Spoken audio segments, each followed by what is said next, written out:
that it would want to do in a tight race. Now, last night's debate between Minnesota's Democratic Senator Paul Wellstone, Republican Norm Coleman, and Independence Party candidate Jim Moore. WDAY-TV, Concordia College, and the Minnesota News Network sponsored this 80-minute debate.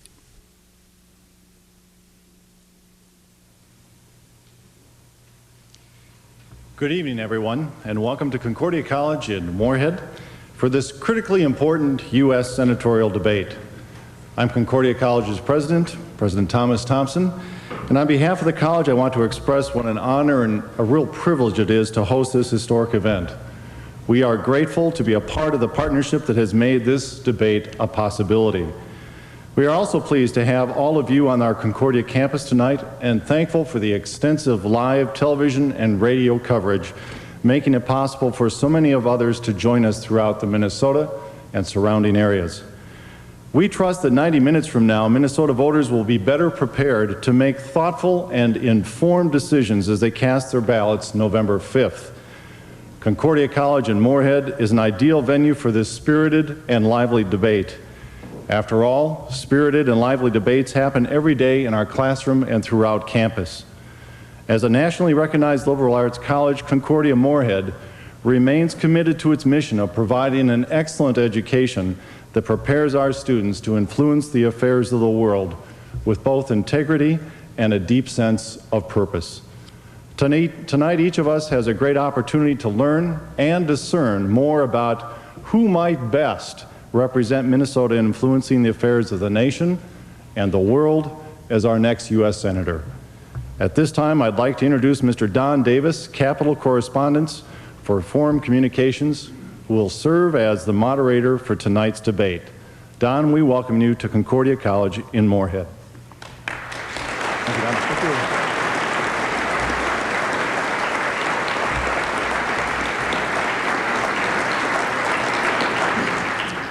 Thank you, Mr. President, and thanks to everyone in the audience, both live and listening on radio, watching on TV nationwide.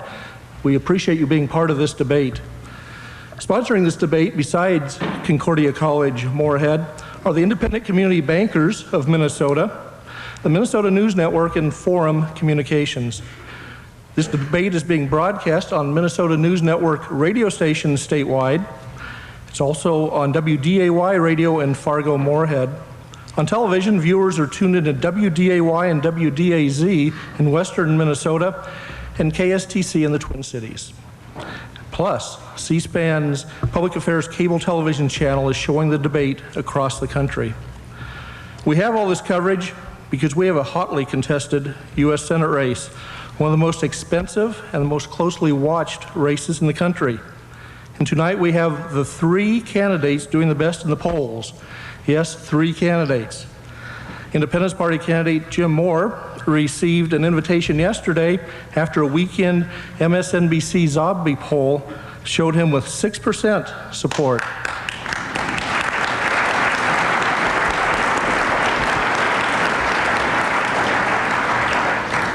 The debate sponsors had said anyone with 5% or more would be participating, so we welcome you, Mr. Moore. Joining Mr. Moore are former St. Paul Mayor Norm Coleman, the Republican candidate,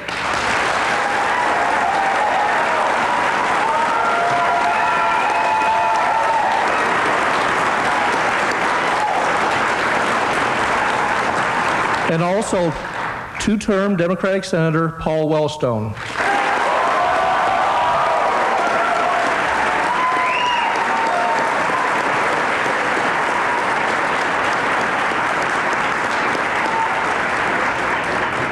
If the past is any indication, we should be in for a lively 90 minutes, folks. So let's not delay. First up are opening remarks, with each candidate getting 90 seconds. And by luck of the draw, we're starting with Jim Moore, Independence Party. Thank you very much. Good evening, everybody. I appreciate being here. As you kind of heard, I'm the one candidate who's not on the brochure or on the posters tonight. I'll give you a little background on myself because not many of you know me just yet, and this is one of my first opportunities to introduce myself. I'm Jim Moore, the Independence Party candidate for U.S. Senate. I am a graduate of the University of Notre Dame. I worked the last 14 years in commercial banking, working with small and mid-sized businesses.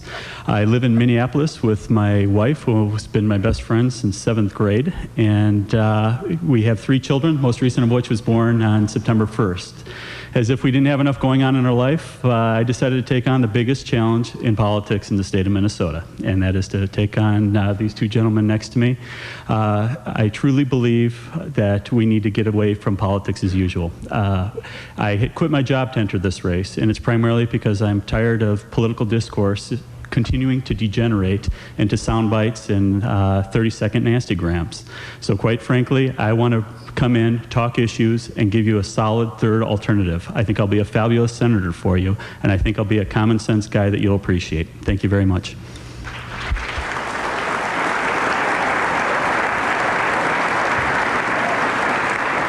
Thank you, Mr. Moore. Now we go to the Republican candidate, Norm Coleman. Thank you, and Jim, thrilled to have you here, and thank you, Concordia, for giving us this opportunity.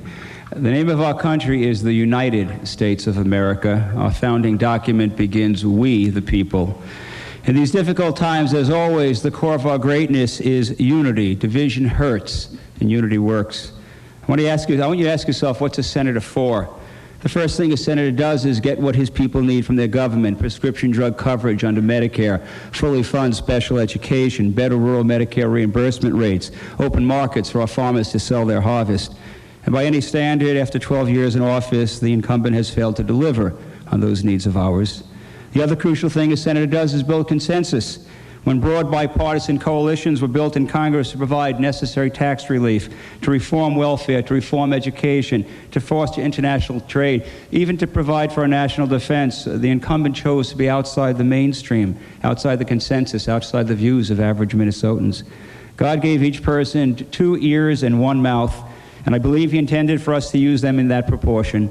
As your senator, I will first listen. I listened in St. Paul, and then together we acted and got things done. We delivered 18,000 new jobs, 8 years, no increase in taxes, $3.5 billion in new development. I have heard and seen the needs of northwestern Minnesota. With a unifying, bipartisan, consensus-building approach like I used in St. Paul, I will deliver for you. Division hurts, unity works. I can bring us together to get things done. Thank you, Mr. Coleman.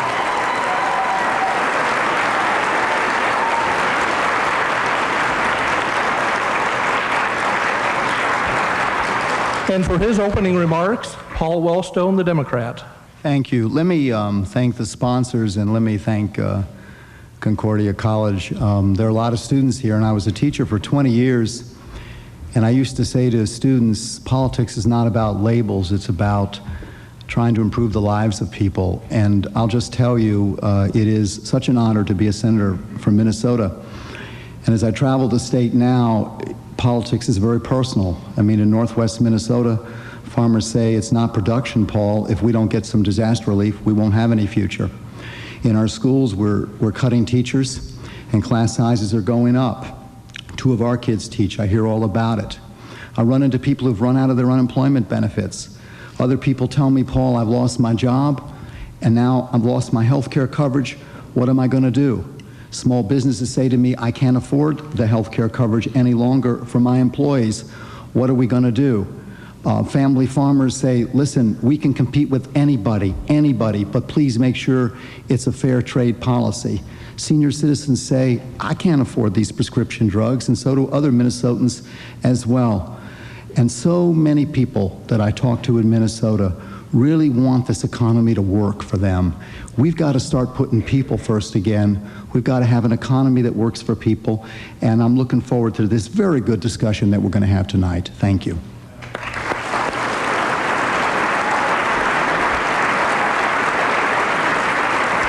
Thank you, candidates, for those opening remarks. For the rest of tonight, the candidates will field questions from a panel of journalists and from the audience. We'll see what our journalists have to ask right after this short break. Welcome back. In this portion of the U.S. Senate debate, our three candidates from Minnesota will field questions from 4 journalists. We are honored to have Mark Halperin, the ABC News political director. Welcome to Minnesota, Mark. Joining him are Tom Hauser, chief political reporter for KSTP and KSTC in the Twin Cities. We have Bill Werner, political reporter for the Minnesota News Network, and Kevin Wallevand, a reporter for WDAY television in Fargo-Moorhead. The rules for the question: people never applaud reporters.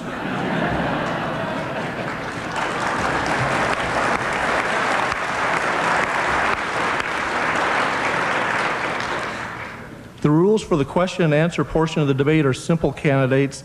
You have 90 seconds to answer each question. Please be considerate of the audience, your voters, and stick to the time limit so we can fit in more questions. Now let's start the questioning with Mark Halperin. Thank you. Gentlemen, in all likelihood, one of the most important things you'll do, the winner of this race will do, is vote in the United States Senate on Supreme Court nominees. And obviously that can affect the lives of everyone here in Minnesota. So let me ask you 2 questions about the court to give people an idea of how you'd approach that important role. Senator Wellstone, you go first if you would. 1, who's the current member of the court whose judicial philosophy you find most appropriate? And 2, what do you consider to be the most important Supreme Court decision in the history of the country? I would say that, well, let me go with philosophy, first of all. I mean, I think that,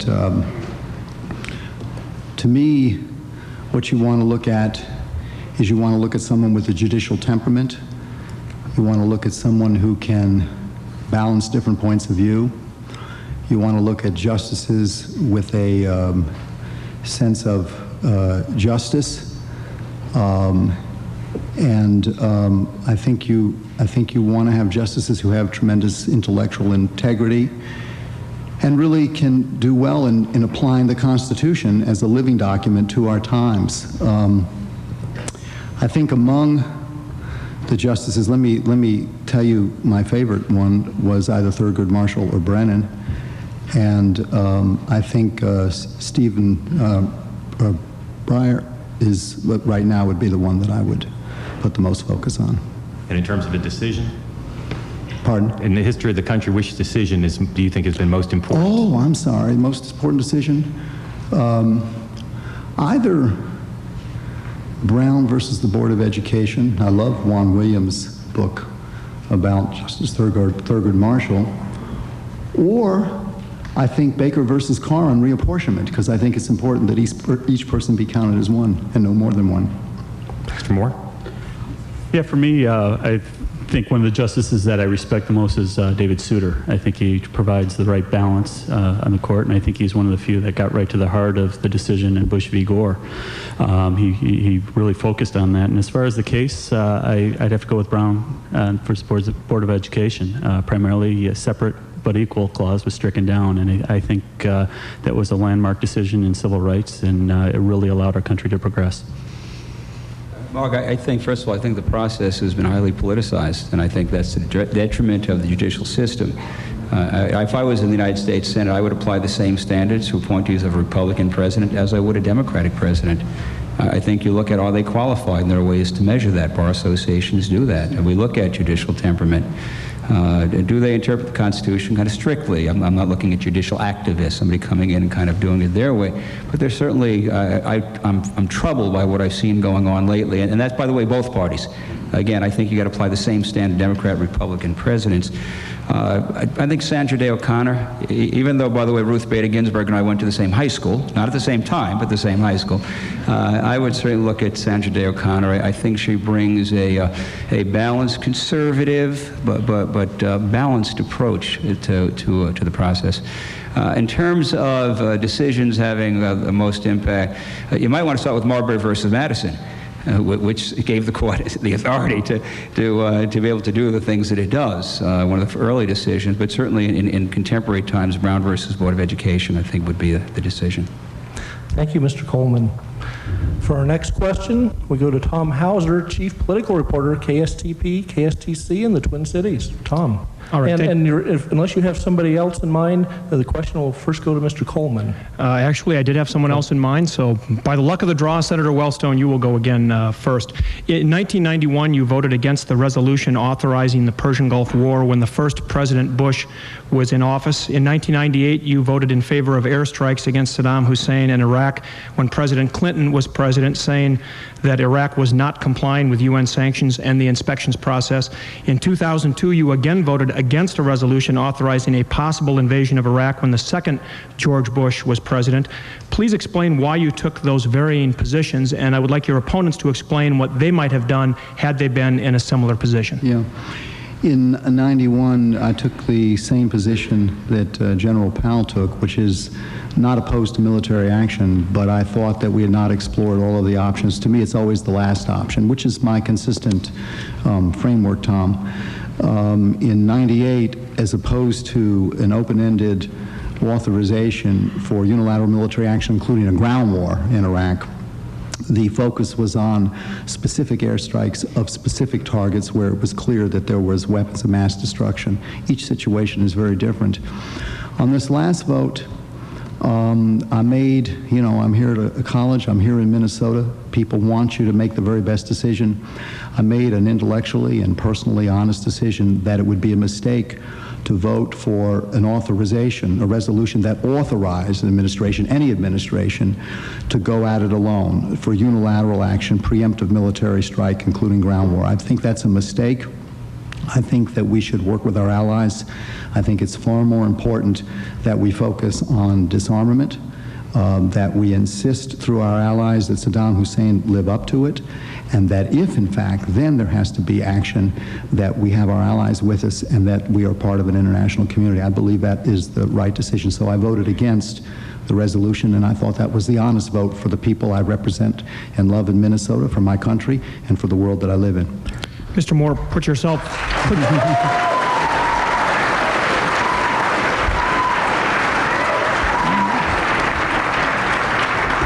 in his shoes, in the same position. What might you have done? Well, I've said from the start, when this really started heating up, that I thought that the president needed to do three things. First and foremost, he had to go to Congress and seek their authority. That's where the authority lies for warlike action, or war in general. Second, I wanted him to build an international coalition. I thought it was imperative for our standing in the world to be credible in diplomacy, that we tie people in. I think that's a position of strength. Going it alone is conceivably a position of strength, but I prefer to get a unilateral coalition together, because I think stronger nations, as Dr. King taught us, as well as Gandhi taught us, is to influence others by pricking their conscience is a more important way to go, and is a true position of strength. Third, I wanted to make sure that Iraq was a clear and present danger, and I think the president did on the first two litmus tests, so to speak, that I put forward. He did go to Congress after being reluctant at first. He did go to the United Nations, and he laid out a wonderful case. However, I think he jumped the gun when he stepped to ask for unilateral action from the United States Congress. I agree with Tony Blair that the most important thing is to put the maximum pressure on Saddam Hussein. I would have tried to adjust that resolution by giving the UN 60 days by which they could put together a resolution and then give the president what he was seeking after that 60-day period. But I think it's important to include the UN in all negotiations so they remain relevant. So would you have voted for or against the resolution? I would have voted against the resolution simply because the president jumped the gun and did not seek international cooperation. Mr. Coleman?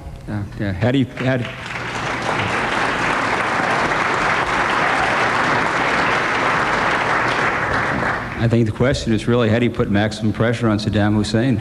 Do you do it by sitting back and letting the UN determine whether actions have been taken that are sufficient to protect the lives of our kids and our families? What do you do what the president did, and what a broad, bipartisan, overwhelming majority of folks in the United States Senate did in Congress? And that is for America to come together to show that we're unified, and that's the way you build multilateral, broad coalitions. You don't sit back I think history tells us that time and again.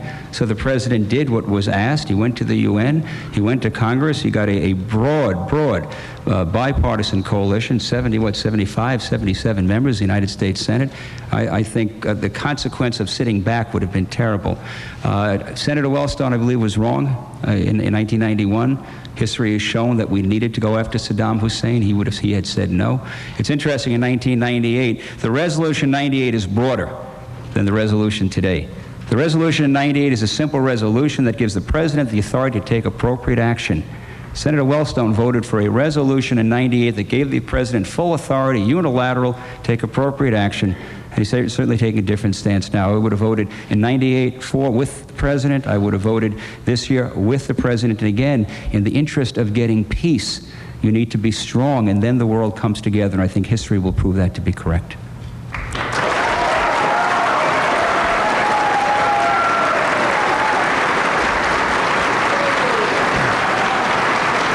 Thank you, candidates.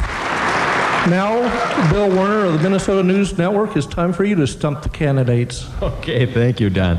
I'm sure that these three gentlemen agree that a top issue for Minnesotans is the economy, what's happening on jobs. And you have all been talking about your economic plans while out on the campaign trail.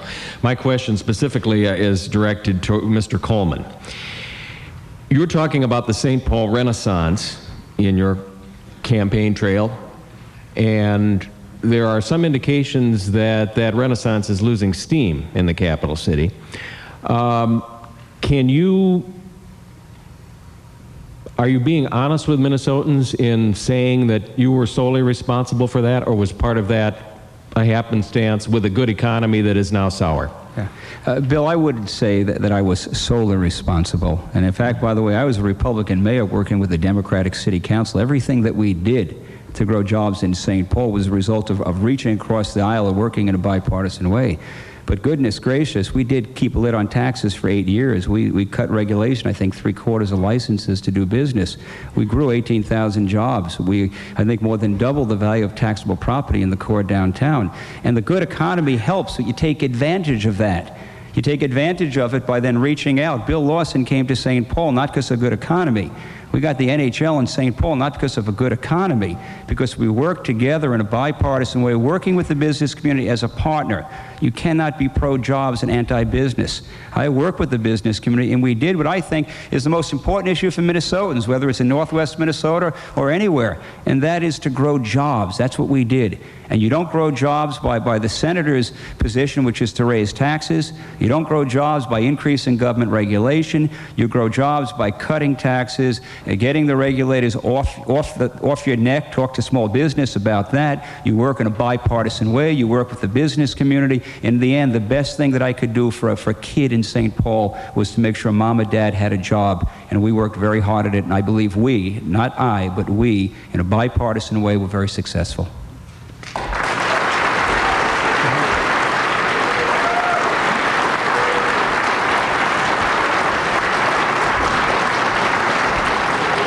Mr. Wellstone, Mr. Moore, you want to comment on the mayor's record? Okay. Yeah, I'll follow you. I'll step up. This is one of the reasons I jumped in this race, because I truly believe that the Republican and Democratic parties have not addressed the needs of small and mid-sized businesses. And small and mid-sized businesses are the drivers of this economy. And I think this is where I'm uniquely qualified to weigh in on this debate.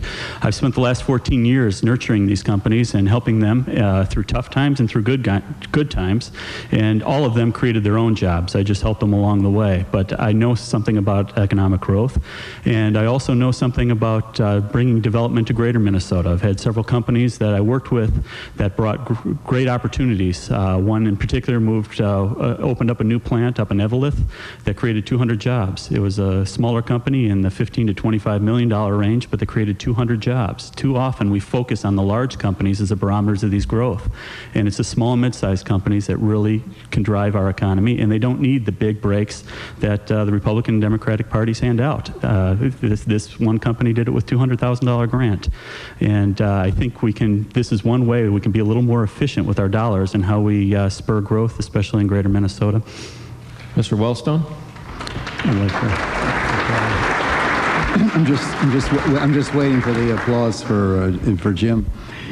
In 1993, by one vote in the Senate, we passed one of the most important economic packages in the history of the country that led to 388,000 more jobs in Minnesota up to the last year and a half. Unbelievable economic growth in our state. I think when Norm talked about President Clinton and I and endorsed both of us, he talked about what we had done for our state economically. I'll give Norm 18,000 of the 388,000 jobs in our state, but that's what that economic policy did. Now what we've seen is an economy that is flat. And I will tell you right now, the difference is I don't believe in a policy where you basically support big corporations not paying their fair share. What I think we have to do is I think we have to put people first again. I think we got to make sure that the small investors know that the books aren't cooked and they've got some confidence when they make investments. I've always been a watchdog for Minnesota versus those big economic interests. I think we got to get serious about investing in education and job training. I've voted for many tax cuts for middle-income people and working-income people, and refundable tax credits are going to be critical for community colleges. I voted for tax deductions, tax credits. We've got to do more expanding Pell Grant, more on education, more on job training, more on investment in transportation, more on investment in the economy, and more on investment in people. That's what we got to do, is get this economy going again, and people in greater Minnesota and in metro Minnesota know that. Thank you, Senator.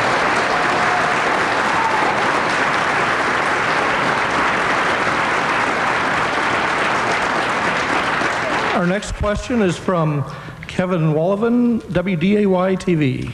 Since we're in the Valley tonight, turning to agriculture, starting with Mr. Coleman, senators from non-farm states are often critical of federal farm spending. How would you defend the need for well-funded farm programs here in the Midwest? Very simply, because agriculture is the root of what we as Americans are all about. And that's, if you look at Minnesota, our heart, it is both a business, farming today, and it's a way of life. And the reality beyond that is that those folks in New York, who are buying food, it wasn't grown in the supermarket. It was grown by Minnesota farmers and farmers throughout Minnesota. And the reality is that we have done things, and I supported the Farm Bill. There was a safety net in there. But by the way, that's not enough. If rural Minnesota and farming is going to do well, we got to open up markets. We got to make sure that our farmers can sell their products. Senator Wellstone and I have a very different opinion on trade. You can't be against every trade agreement and then say that you're going to support Minnesota farmers. We got the 7th largest export ag state in the country. Trade is critically important. We got to have regulation that's based on sound science, so the government doesn't add to the cost of farming. And in effect, what we're doing is we're driving the little guy out. We're driving concentration, particularly in animal agriculture, by regulation that is killing the little guy. So yeah, we need to be there. We need the safety net, but you got to go beyond the safety net, and you got to do those things to make sure that rural Minnesota, that agriculture is going to flourish.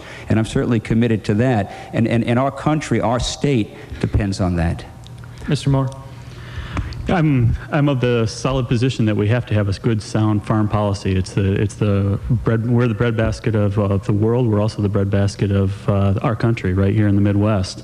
A few things about the Farm Bill that I thought were great were the removal of the dairy compact, which really put our dairy farmers on the same par as those on the East Coast, and also some of the environmental set-asides with CREP and CRP. But one of the things that disturbs me about it is that forces our farmers to grow big or die. It's pushing us into a cycle where we have to grow bigger and bigger and then put our subsidies larger and larger. And I don't know if that is ultimately going to save the farm as we know it.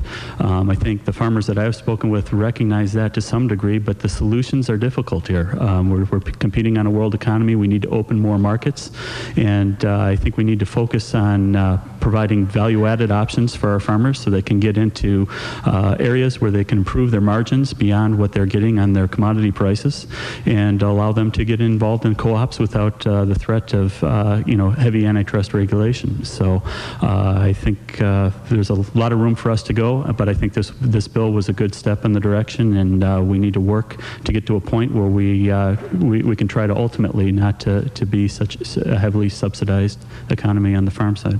Mr. Wellstone. Well, I'm really proud of my work on that Farm Bill. with Oregon and Conrad and Dayton and others. And by the way, for the record, I'm absolutely in favor of good trade policy. Our independent producers can compete with anybody. But ask the wheat growers whether they think we got a fair deal with Canada. Ask the sugar beet growers whether they think we had a fair deal with Mexico. Ask the dairy farmers whether they think they're getting a fair deal right now. I'm for all trade policy. I just want to make sure it's a fair trade policy for our producers. We finally put freedom to farm, or what I called freedom to fail, to rest. We've got some good counter-cyclical payments. For the first time, the loan rate went up. The dairy provisions, Jim is right, are quite good. The energy provisions are out of sight. Focus on wind. We're rich in wind and renewable and biomass to electricity, and focusing on biodiesel and ethanol. The economic development is great. Value-added products. It's the conservation part connected to wildlife habitat is absolutely critical. It's a big step forward. Here's what we didn't get. You're right, Jim. We didn't get the payment limitations. We got it in the Senate, but it got knocked out in the conference committee by the big giants. One difference that I have with my opponent, Mr. Coleman, over here, is he talked about the little guy and regulations. The problem for the little guy is the big guys. We've got these conglomerates that have muscled their way to the dinner table and have forced the producers out. The difference is I'm for the little guys and the independent producers. I don't have all that big agribusiness money. I represent the family farmers in Minnesota.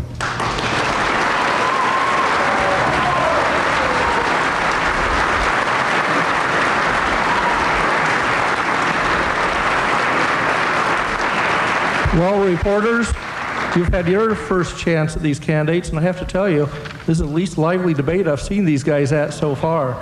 So we're going to give the audience a chance. Least. We're going to give the audience a chance, and that will come up right after this short break. We're back in Moorhead with Minnesota's U.S. Senate debate. Now it's the audience turn to quiz the candidates. Three broadcasters have hunted down some of the best questions. The broadcasters who are helping out are Janelle Klein, a WDAY-TV reporter in Grand Forks, East Grand Forks, Scott Hennon of WDAY in Fargo Moorhead, and Marilyn Butler of the Minnesota News Network. We're going to start with Janelle Klein. We have a question for all three candidates here. Hi, my name is Deborah Knutson. I'm from Moorhead. Here's my question. As a public school teacher for the past 13 years in Moorhead, I have serious concerns about large class sizes and dwindling budgets. If elected, what will you do to not only support, but to improve public education in Minnesota? And we'll start with Mr. Coleman, Norm Coleman. First, as a former mayor, I understand the importance of public education. People in cities decide whether to raise their families on, one, do they have a job, and two, are they good schools? And I demonstrated that support working hand in hand with our school superintendent, Pat Harvey. I got an excess levy referendum passed, working in partnership with the business community, the mayor's office, and the school district. And I'm a guy who didn't raise taxes in 8 years, but realized we had a responsibility to do that, and a commitment then for accountability. I think that's the key. That's the key. I would have, unlike Senator Wellstone, I would have supported the education reform bill. It provided 30-something% increase in funding in Minnesota. It provided the largest increase in special ed funding, I think, ever. And I should note that under President Clinton, Senator Wellstone supported that bill, didn't object to less funding in special ed. And I realize, by the way, for rural Minnesota, special ed funding is absolutely critical. So I will be a champion for full funding for special ed. I'll be a champion for Title I because I understand the needs of students who have troubles reading. But ultimately, I do want to make sure, besides those funding issues, that education is delivered at the local level. I don't think the federal government should be telling parents and teachers how to educate their kids. I think what we have to do is make sure we live up to our responsibility to handle the mandates and make sure the funding is there. But I do want to make sure that education is delivered at the local level with moms and dads and school teachers working together to make sure that no child is left behind. And the last piece is to do that, I think parents have a right to know whether their kids are learning, and we need to make sure that good teachers are rewarded for good performance.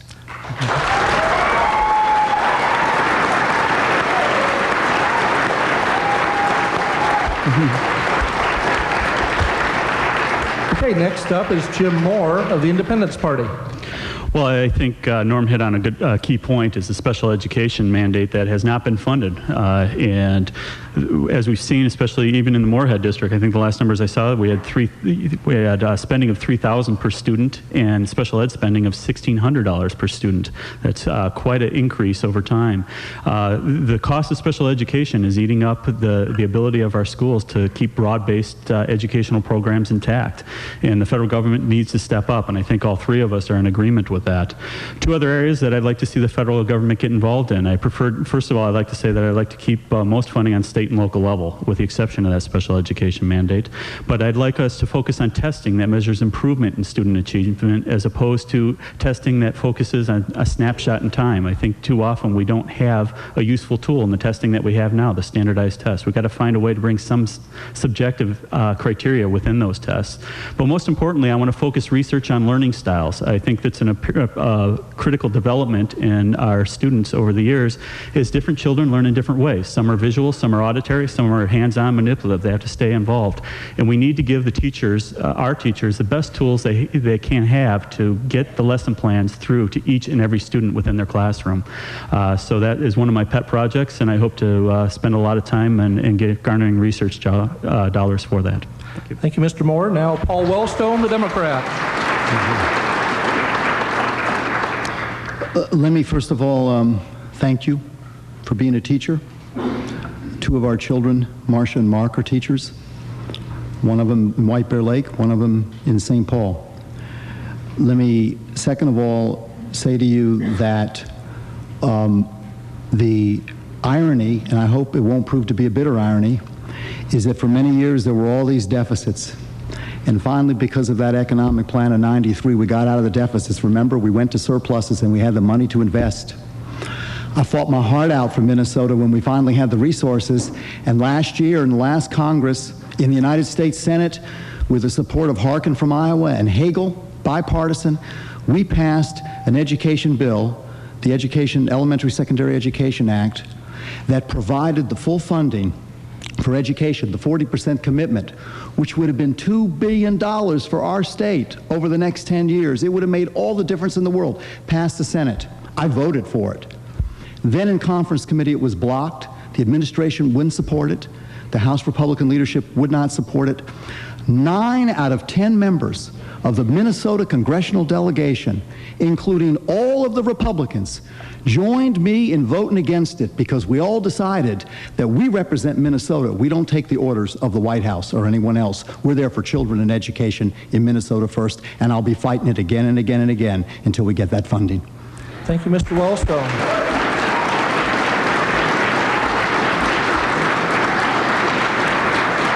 Now Scott Hennon of WDAY Radio has found a really good question. This is for all three candidates. Go ahead, sir. I'm Dave Pender from Hawley, Minnesota. I'm a World War II veteran, and I'd like to ask this question to the candidates.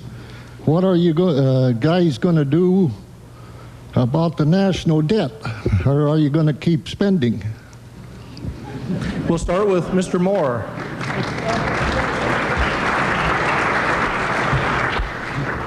I really appreciate you asking that question. This is one of the clearest differences between me and what we've seen over the last, primarily the 30 years. Over the last 15 years, both the Republicans and Democrats have controlled both houses of Congress at one point in time. The one consistency you've seen is spending go up every year. So the thought that if you get control of the House in one party or another, to change that deficit spending is not going to happen.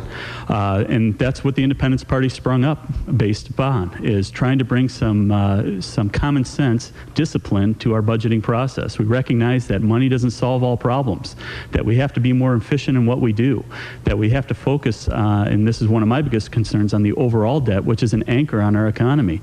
The government is robbing the private sector of much needed capital to get us out of this recessionary cycle that we're in right now. And the best way to address that is to focus on good times, as we had, through the late 90s, on paying down that debt.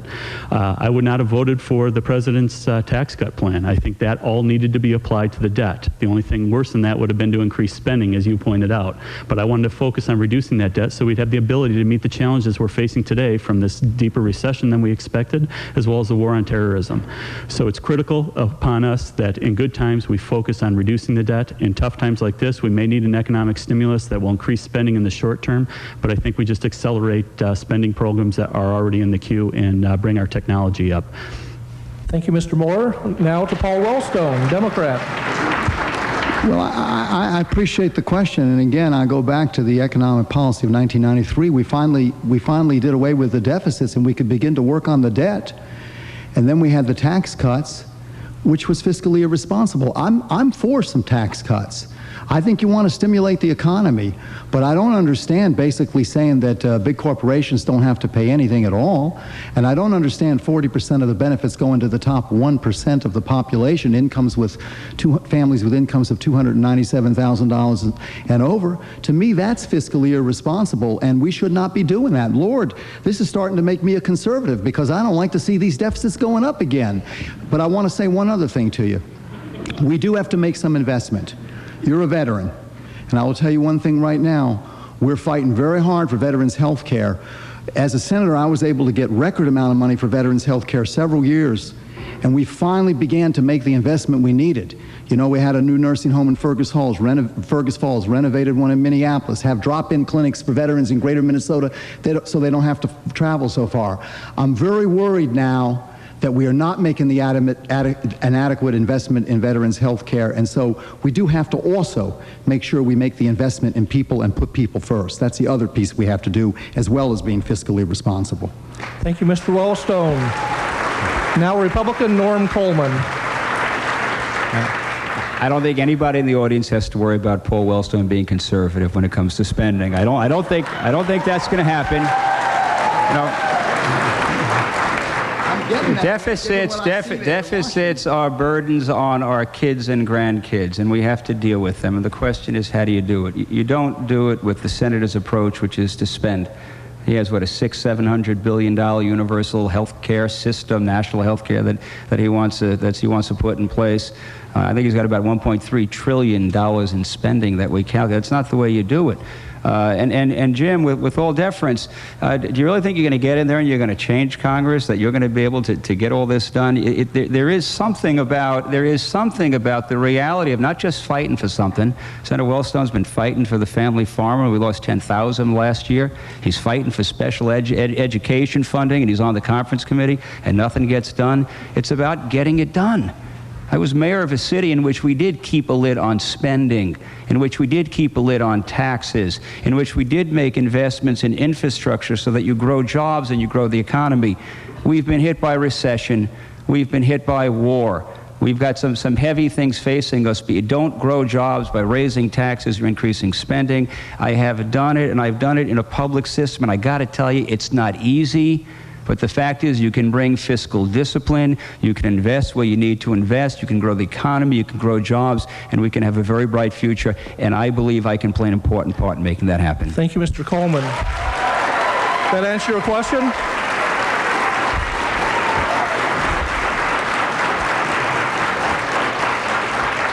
And now Marilyn Butler of the Minnesota News Network has somebody with a question. That's right. This question is also for all three candidates. Well, my name is Nana from Ghana, West Africa, and I'm a senior over here at Concordia College.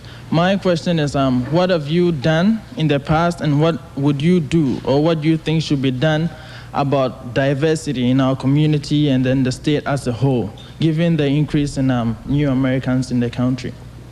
And we'll start with Paul Wellstone, Democrat. Could I, if you don't mind, would you be willing to repeat the question? I just couldn't quite hear you. Okay. What have you done in the past, and what would you do about diversity in the community and the country or the state as a whole, given the increasing number of new Americans in the country? The question is about diversity. Yes. What have you done, and what would you do? Yeah, no. First of all, thank you for the question, because I'll tell you, as a senator from Minnesota, one of the things that I've been so proud of is the increasing diversity in our state, and it's just been such an honor to be with so many new communities. And I think that Minnesota will be an even greater state because of the diversity.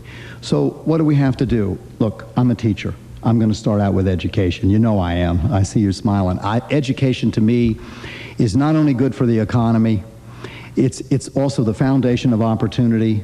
It's where we come to know one another and respect one another's cultures. It's where we build friendship.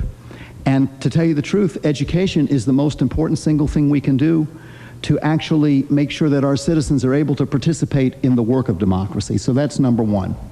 Second of all, we absolutely have to put people first and get this economy going, to make sure that there are the real opportunities. And regardless of color of skin or where you live, greater Minnesota or urban Minnesota, people can support their families and give their children the care they know they need and deserve.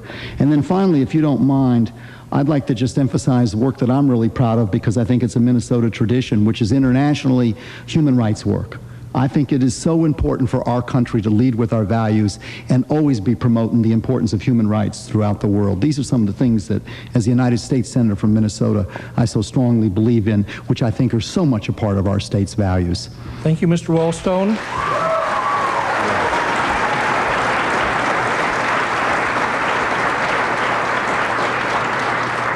Republican Norm Coleman, talk about diversity. Thank you, and it's interesting because certainly as an urban mayor, I mean, I dealt with diversity. It's the lifeblood of the capital city. We have the largest Southeast Asian population among population in the country, and look at University Avenue, see the businesses that flourish. What's we all understand now, it's just not an urban issue. I was in Rochester, by the way, last week with the Somalian community, visited with the Hispanic community in Wilma. Throughout the state, diversity is an important reality, and it's an opportunity. It's new energy, new ideas, new blood. It's our future. And the things that I have done, understand, it's really twofold. It is those things that I talked about before, jobs and education. Doing those things to make sure that our minority communities have access to capital so that they can develop the entrepreneurial ideas. Again, the best housing program is a job. The best welfare program is a job. Access to health care often comes through a job. In addition to that, it is education. Absolutely. Absolutely. And we are blessed with great educational opportunity in Minnesota, but we have challenges about things like special ed, things like Title I. We have great challenges, and again, it's not enough to fight from. You have to demonstrate the ability to reach across the aisle, to work in a bipartisan way, to get things done. I have done that. I will seize the opportunity that our new Americans are providing us by providing more job opportunity and greater education opportunity. Thank you, Mr. Coleman.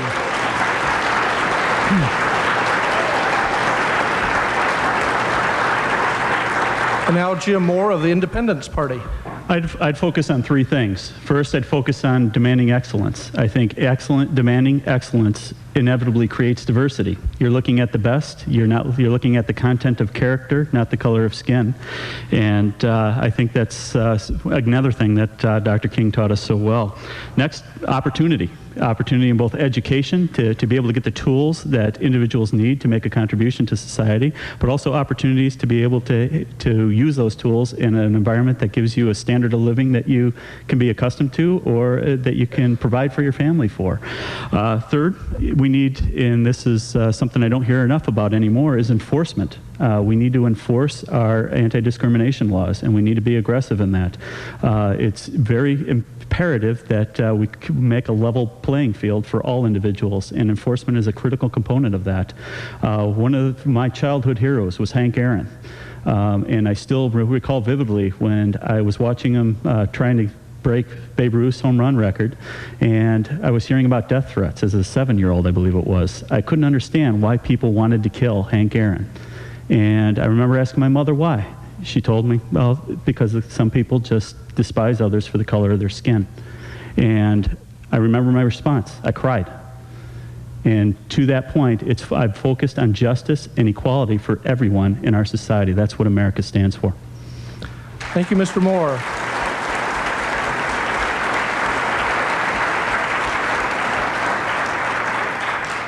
We've been giving the candidates 90 seconds to answer questions, but because I want to fit in a few more audience questions, let's go down to 60 seconds for the rest. And we'll go to Janelle Klein, WDAY-TV. Who do you have? John, do you want to rotate the order just so everybody can I'm doing it. Go ahead. We have a question for Senator Wellstone. Mr. Wellstone, first of all, my name is Bob Liebach. I'm from East Grand Forks. You stated the Constitution is a living document. That is false. It is a document that should be followed by any party that is in office. Second, I believe career politicians pose a threat to our government. You made a solemn pledge 12 years ago to run for only 2 terms. Why is it okay for you to go back on your word? Paul Wellstone, Democrat. Go ahead.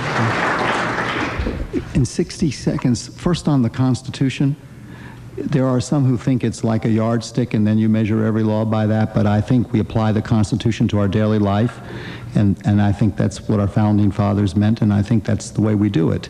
On the second thing, I just knew after the election, and as I saw what was happening in our country, I knew what was going to happen to our independent producers on present course. I knew what was going to happen to the environment. I knew we wouldn't have the money for education. We were no longer going to have that investment. I saw the pharmaceutical companies dominating, and I knew they'd be the ones that would try to write a prescription drug law. And as I thought about all the people I represent in Minnesota and people that I believe in, I did not think that I should walk away from this fight. I thought that I should be there in the United States Senate to represent people I love and believe in, and this, of course, will be up to Minnesota anyway. People vote. It'll always be up to Minnesotans this election. Thank you, Mr. Wellstone.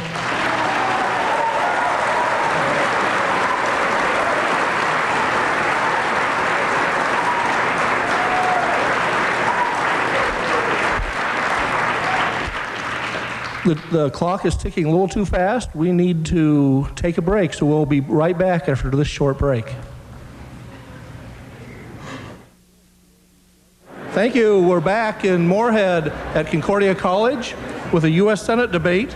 We have 3 candidates today: Jim Moore of the Independence Party, Norm Coleman, Republican, and Paul Wellstone, Democrat. We're into one final audience question. We have Scott Hennon of WDAY Radio. Our next question is first for Senator Wellstone, and Joyce would like a response from, a follow-up rather, from the other 2 candidates as well. Joyce, go ahead. Okay, my name is Joyce Sherman. I'm from Frazee, Minnesota. Senator Wellstone, can you look me in the eye tonight and tell me you did not vote to raise taxes on Social Security? Senator Wellstone.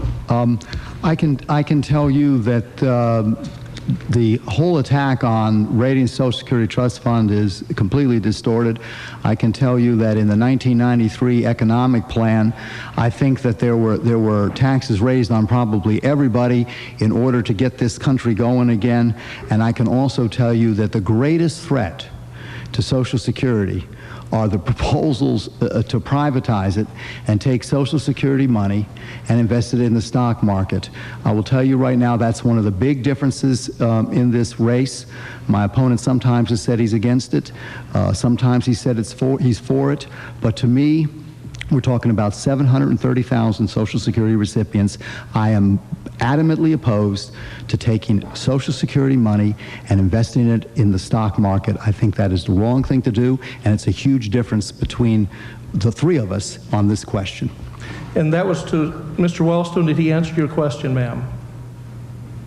Well, he didn't answer about whether he voted to raise taxes on Social Security. That was my question. Mr. Wellstone, did you vote to raise taxes? I think I told you that as I remember the 1993 bill, probably there was a tax increase for every segment of the population, and that was the bill where we brought the deficit out when we brought the budget back in order and dealt with the deficits. I then went on to tell you that the greatest threat to Social Security is the proposals to privatize Social Security. Thank you, Senator. That wasn't part of the question. Mr. Coleman, Republican, next.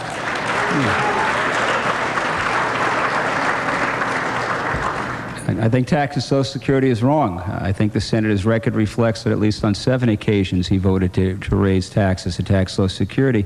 And one of the differences we have, I think, is the difference in definition of what's rich. The Senator's always talking about that we got to put this on the rich and not the middle class. I believe that those folks making $34,000 had taxes raised from the 50% level to 85% level on Social Security. I don't think that's rich. And I think taxing Social Security is wrong. And I presume we're going to have a discussion about the whole issue of personal accounts, what to do with Social Security, but you got to listen carefully. Senator Wellstone talks about investing Social Security trust fund money in the stock market. No one's proposing that, but he keeps talking about it as being government's money. I am very much in favor of young people having the opportunity to invest some of their money. It's not the government's money, it's their money. This question is about taxing. The question is about taxing Social Security right now. I would have not voted to raise taxes on Social Security. Thank you. Jim Moore, Independence Party, taxing Social Security. I'd be of the same position that I don't look at benefits that we provide for people who work their whole life should be taxed. And I know you had a follow-up question. Did you have a different question for the two of us, or? No, it's just I know that Paul Wellstone, because I followed his record, has voted to increase Social Security taxes 7 times. Thank you. We're going to move on now to back to our panel. We're going to ABC News Political Director Mark Halperin. Fire away. I want to follow up on a question from one of the audience members who asked about the national debt. You all talked about the importance of fiscal discipline, and you all also talked about, with some specificity, new investments, which to me means new spending. So very specifically, if we're going to deal with this problem, even in the face of a war against terrorism and the increased spending needs there, starting with you, Mr. Coleman, name 2 programs, agencies, or departments that if you controlled the federal budget unilaterally, you'd be for completely eliminating. Norm Coleman. Yeah.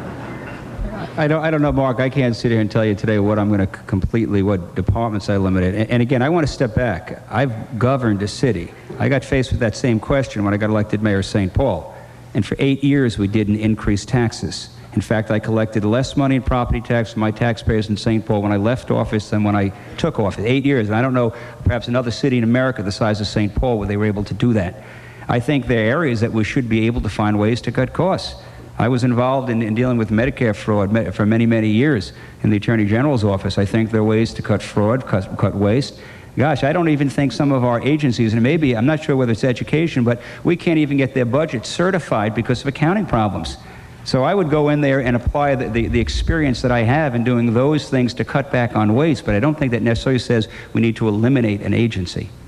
Mr. Moore, besides waste, fraud, and abuse, can you find anything, department, program, or agency you think should be eliminated? Again, there's reasons why we have the programs that we have in place. One thing that I would focus on is trying to eliminate redundancy that we have across the board. I'll give you an example. In banking, I had 3 different regulatory agencies that came in and did safety and soundness checks on our bank, any bank that I had worked for. And what they did is they pretty much went through the same audit, the same test, and they were tripping over each other's tracks. They did a phenomenal job. All of them were very competent, but we had 3 different groups coming in. I think there's opportunity to eliminate redundancy in government and bring about more efficiency by beefing up one of those departments, for example, and eliminating the other 2. So what I would like to do is see if I think there's many areas that we can do that throughout government. And again, I think my private sector experience working with small businesses who had to tighten the belt constantly to find ways to reduce redundancy as well as to bring about efficiency. I think that's something that I can bring to the government when I'm in. So, Mr. Wellstone. Well, I really appreciate this question because as a senator from Minnesota, you have to have the courage to step up to the plate and make the hard decisions. That 1993 bill where everybody had to pay additional money was the economic package that put our country back into recovery. 380-some thousand jobs in Minnesota. My opponent says he wants to just continue with all the tax cuts, 40% going to the top 1%. He wants to eliminate taxes for big corporations, the alternative minimum tax, and we're going to be able to spend money in education, and we're going to have prescription drug benefits, and we're going to have health care and all the rest. You can't do it. Where would I make a difference?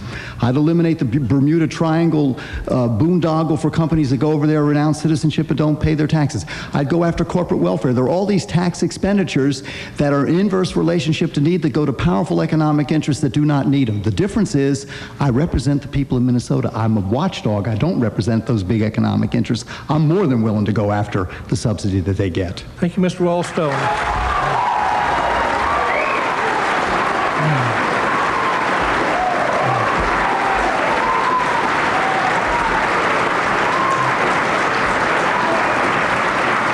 Tom Hauser, KSTP, KSTC, what do you want to know? Well, I don't want to know a lot of things, but there's not enough time here to get to everything. But everyone talks about this next topic every year, yet no one ever does anything about it. Negative, misleading television campaign ads.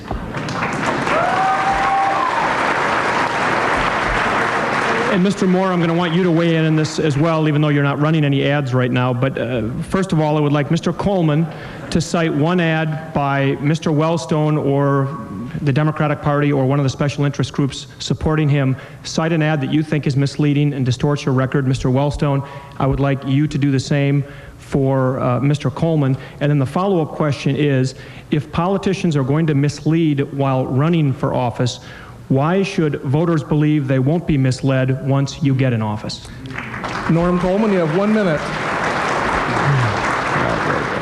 First, the ad that's being run right now that somehow says that I'm responsible for $250 million tax breaks for Enron. That ad, by the way, has been pulled off stations in at least 5 states, most recently South Carolina. I wasn't in office. I didn't vote for any tax break for Enron. I urged the senator a year ago after 9/11 to be supportive of a bill that would provide an economic stimulus. We needed it. We were losing jobs. Workers were in trouble. And so to take an ad that ties me, and by the way, that also talks about Enron being a copy of my lobbying firm. Okay? I'm a lawyer, okay, who works for a firm that has, I think, 5 folks or 7 folks who lobby, who had Enron as a client before I was there, and I don't think they worked for them when I was there. But let me say this. I'm running against a senator who, at least as the last couple of days, only had negative ads going. I've got an ad running that talks about my vision on prescription drugs, which we should have delivered for seniors by now. I've even got my daughter out there talking in a positive way, lift it up a little bit. But this is about the record. My criticism of the Senate has been on his record, and the criticisms that he's doing go way beyond the record.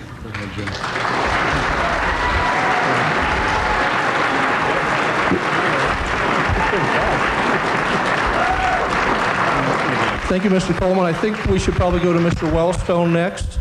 Yes, Mr. Wellstone, if you could respond, since the two of you are the ones running the ads, if you could cite an ad and also follow up on why don't either one of you do anything to put a stop to it? Well, let me do a couple of things. First of all, on the distortion piece, I could go to many, but one of the ads talks about raiding Social Security trust funds. It's just simply not true, period. Second of all, in relation to what, this is a difference with my opponent, what he says about the ad. Actually, last year in December, he called on me to support this House economic stimulus package, which eliminates the alternative minimum tax, which means big corporations, including Enron, don't have to pay anything. The difference between the two of us, he supports that, I don't. Finally, my opponent says there are no negative ads that he's running on TV. I think everybody who watches TV knows that's not the case. My final point is, listen, all summer I didn't do it. There was on the radio a tax, at the state fair was a tax. After Labor Day, the tax started. I waited and waited and waited, but they kept going with the negative attacks. Look, I'm 5'5". At a certain point, I don't let it go on and I defend myself. Thank you, Mr. Wellstone. That's what we've done.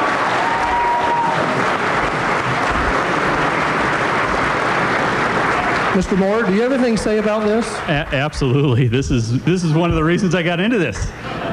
You want to see, you know, I've talked on and on and on about what money in politics looks like. This is what it looks like, folks. This is what it looks like. And the reason it's done is because it works, quite frankly. And I'm here to stand up and say, you know what, I don't want it to work anymore. I want us all to wake up. I want us to take this country back from these special interests. They're determining the issues, they're defining the bait, and they're leaving room for only their narrow solutions. We need to wake up and get money out of this game, because this is what you're seeing with it. And I'm just frustrated, as I'm sure many of you are. Thank you, Jim Moore.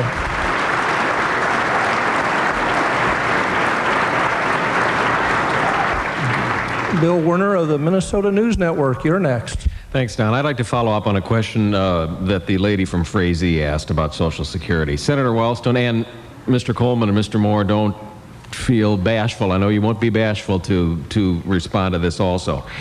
What is wrong with your Republican opponent's proposal to let young people who are just starting out invest some of their money in Social Security? Mr. Coleman, you jump in. Go ahead. Who do you want to go first? You Mr. go first, Wellstone sir, first. but Mr. Coleman, don't be bashful. I know you won't be. Oh, okay. Well, there are two issues. First of all, is you need to be absolutely straightforward with people. This affects 730,000 Social Security recipients, and my opponent's taken different positions on this at different times. Second of all, Bill, when you take, it used to be called privatization, now their pollsters say don't do that. When you take money out of Social Security, when you tell people you don't have to, you can take 2% out of your paycheck, okay? Of your payroll tax, then you have a huge transition cost, and over the next 10 years it's going to cost us $1 trillion to $1.5 trillion. And what that means is you're going to have to cut people's benefits. And no economist I know has figured out a way of dealing with those transition costs.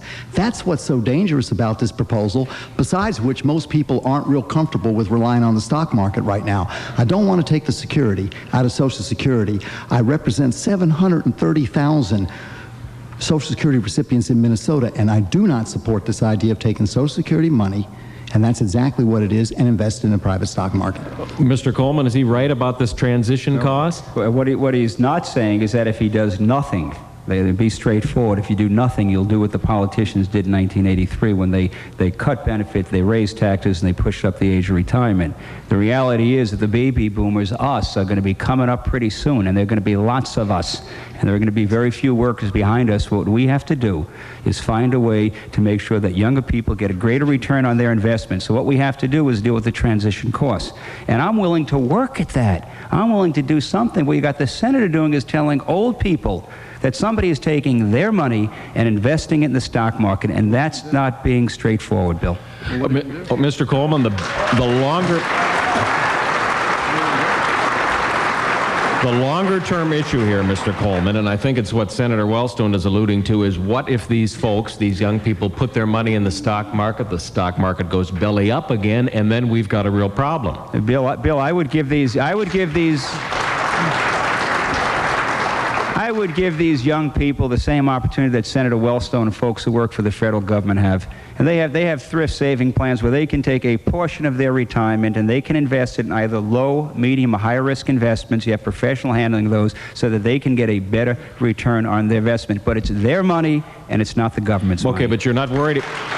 But you're not worried about if the stock market fails later on or has problems and we're going to have to come back and bail Social Security out again? It's not a matter of not worrying. I'm willing to do what federal employees have the right to do, and the reality is over the long run they have done not just very, very well. Many of them wish they would have had their money in those accounts rather than what they got in Social Security, which they're getting no return. Again, this is not about seniors, but it's about young people doing something with their money. We have to move on to Jim Moore. Indeed. Thank you. I was about ready to jump in myself here. You know, I'm in a unique position. I'm the only one who's offered up a plan, and what I'm trying to do is ease the pain. We have a $9.6 trillion unfunded liability with Social Security. Our seniors' benefits are safe. We're running a surplus through 2013, 2015, but we have to address this the deficit that's going to be created at that point in time. What I'm worried about is the baby boomers. They're going to force the generation behind them to either voluntarily raise their payroll taxes by 6%, or cut their benefits by 75 or by 25%. And I don't think that's a solution that anybody's willing to take. It's going to be draconian at the time. What I proposed was converting Social Security to a social pension plan, where we'd eliminate payroll taxes, we'd move that to the funding of that to the general fund, and we would allow workers to invest a portion of their earnings up to 5%. I said about 5% in my example because I didn't think 2% would be enough to get the returns we need, and allow them to invest that in safe investments over the course of their lifetime and garner the value of compounding returns. Ultimately, they would, upon retirement, they would deplete that fund before the government would have to step in. So the government wouldn't have to be paying out benefits for a 20-year-old until approximately in their mid-80s. Thank you, Mr. Moore.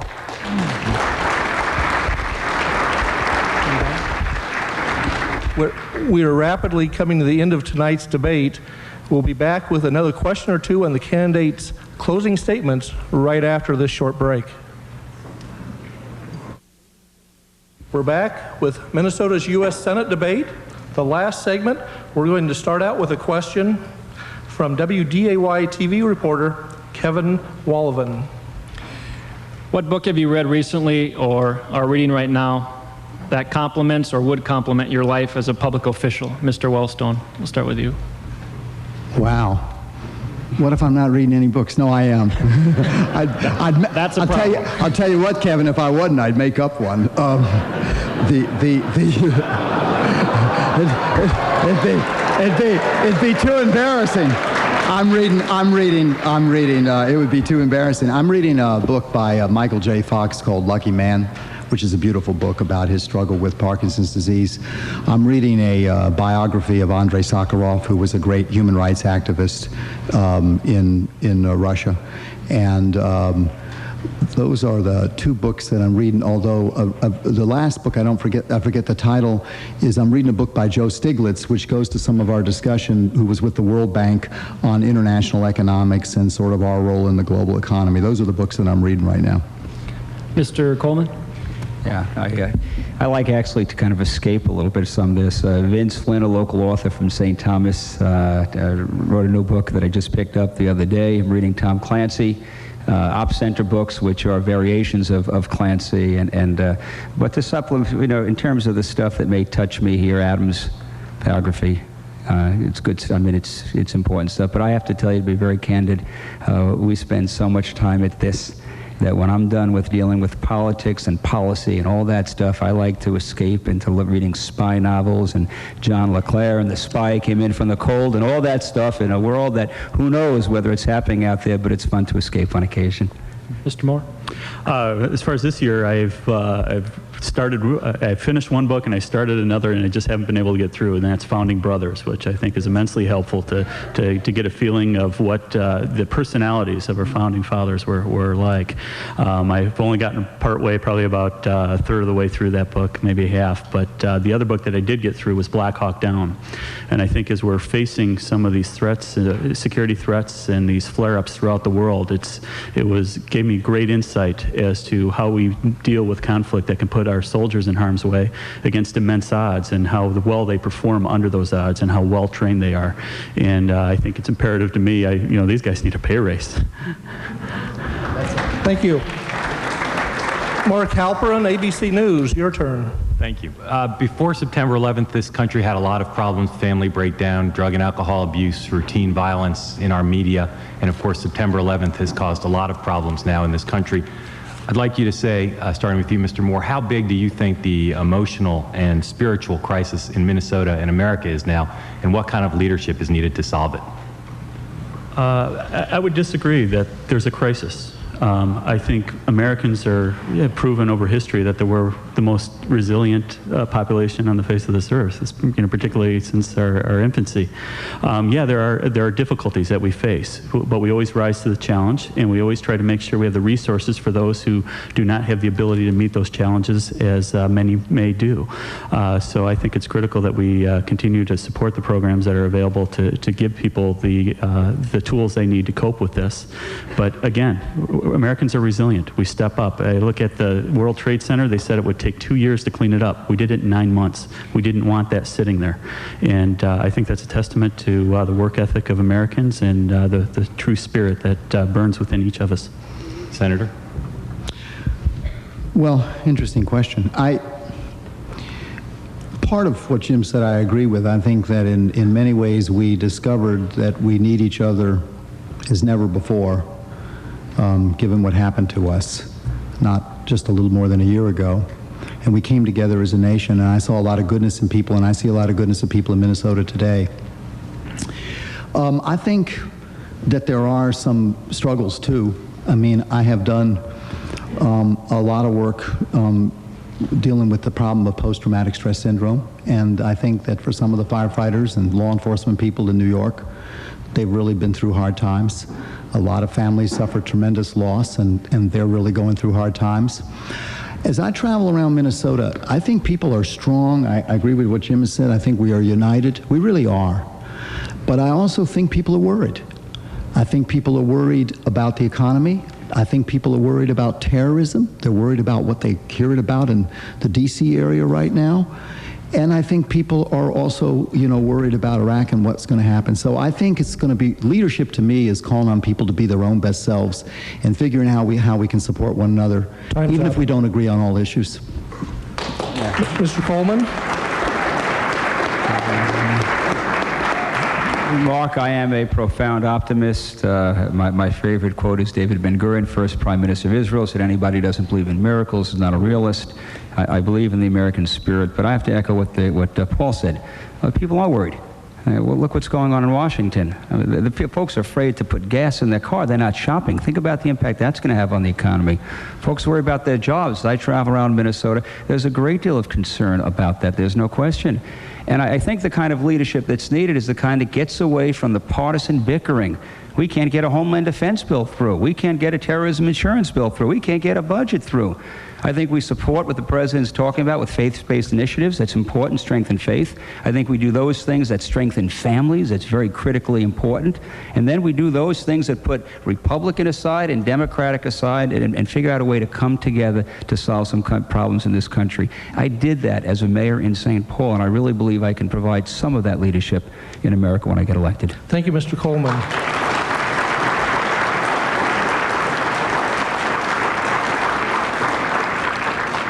Lightning round question, 5-second answers.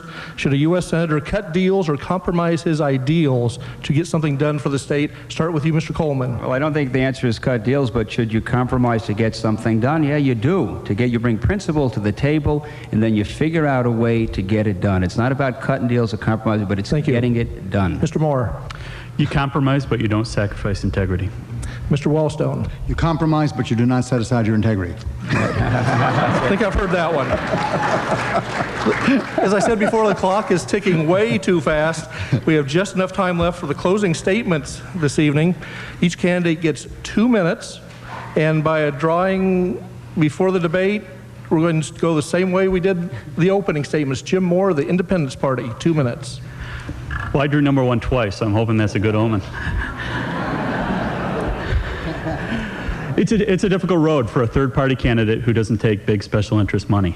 We just don't have the money to get our message out, and this is a forum that I really need to be able to get out in front of you and tell you what I'm about. We had a difficult road in getting here. We had a 5% threshold that I think is a bit archaic in a four major party system that we've had today. I think the Green Party and the Independence parties earn the right to have a seat on every stage and every debate. But beyond that, let's step forward. I encourage you to look at my website, www.moreforsenate.org. You can learn more about me, my Social Security plan. We talked about a few things that are of interest to me. Again, Social Security. I want to make sure that we do keep the security in Social Security, and I think the government spending the money and not having it there, it doesn't have any security. I'd almost rather have it in the market where it loses 70% because at least something is still there. Right now, the government has spent it and it's gone. We talked about education, a very important thing to me. That's our future, and we need to focus. Again, my triad is to make sure we fund that special education mandate. Two, that we develop testing that shows improvement in student achievement as opposed to just a snapshot in time.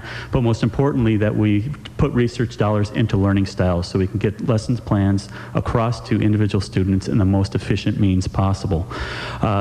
This campaign is, we come across from time to time that we've always said in history that you pick the lesser of two evils, and I don't think either one of these two gentlemen are evil, but I want you to know that there's a clear alternative choice. We're all in this for the right reasons, but I think that I have something to offer, and I think I'll quite frankly be an honest, common sense senator for all of you. I'd like to just close by saying that this has been a wonderful experience for me, and I fully intend to be the voice of the people that I think has been stolen away from the money that you've seen in politics today. I think you'll see common sense from me. I think you'll see it on my website, and I just challenge you to have the courage to do that. And with that courage, you'll be rewarded. You'll have a senator who stands in the center of every debate in the U.S. Senate. Thank you. Thank you, Jim Moore of the Independence Party.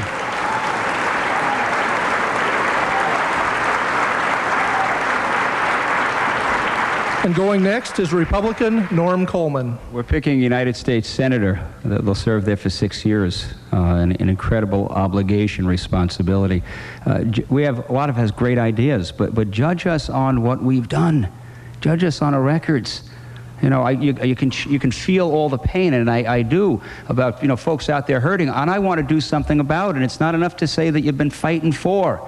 It's not enough to say that you've been out there pounding the table. Did you get it done? I was mayor of the capital city for 8 years. During that period of time, we didn't raise taxes for 8 years. We got $3.5 billion of new investment. We had 18,000 new jobs. We got the first AAA bond rating in the history of the city. We brought the National Hockey League back to Minnesota, and we got some things done. And in the end, it's not what you fight against. The senators talked about prescription drugs. Did he get it done? Been on the health committee 12 years? No. He talked about importing drugs from Canada. Did he get it done? No. He talked about running commercials about the boondoggles in Bermuda. Did he get it done? No. We can't get a Homeland Security bill through. I bring a record of reaching across the table, a Republican mayor in a Democratic city, understanding what it takes to move those wheels of government, work in a bipartisan way. That's the kind of leadership that America needs today. That's what Minnesotans deserve. It's what folks in Northwest Minnesota deserve. And that's the kind of leadership that I'll bring to you. And we will have a brighter future because of it. Thank you.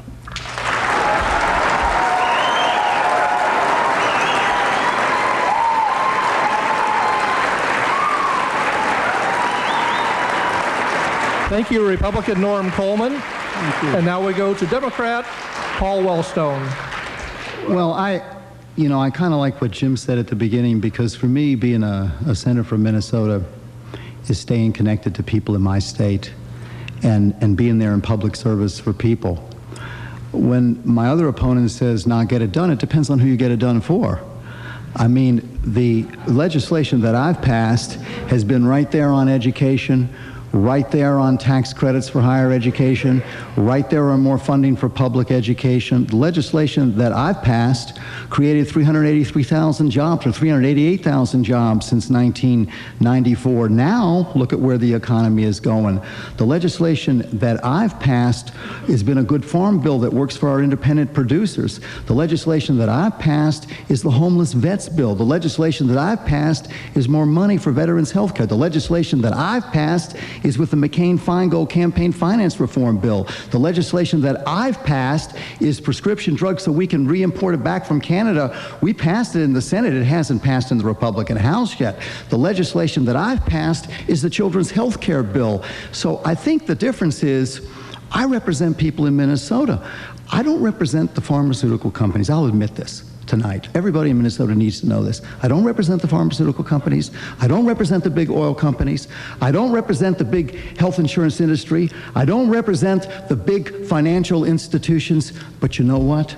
I represent people in Minnesota. I'm a watchdog for people in Minnesota, never afraid to take on those economic interests, and always I'm there for jobs, for education, for health care, for family farmers, for small business, for the people in Minnesota. That's who I represent, and that's what a Minnesota senator should do, and I sure hope that Minnesotans will give me this opportunity again. I believe they will. Thank you.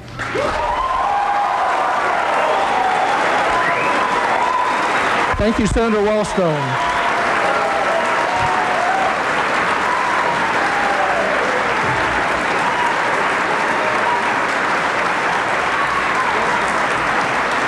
Well, if Minnesota voters don't know who to vote for now, I don't know what more we can do. Thank you, Norm Coleman, the Republican, Jim Moore, Independence Party, and Paul Wellstone, Democratic Party. And thank all of you here in Concordia College audience, live on radio and on television across the country, for taking part in this debate. Let me also thank our journalists and our audience members who asked questions. We brought you this debate so we could see the differences among the candidates, and I think we've done that. For the Independent Community Bankers of Minnesota, for the Minnesota News Network, for Concordia College Moorhead and Forum Communications, I'm Don Davis. Good night. This campaign season, see more than 100 candidate debates for House,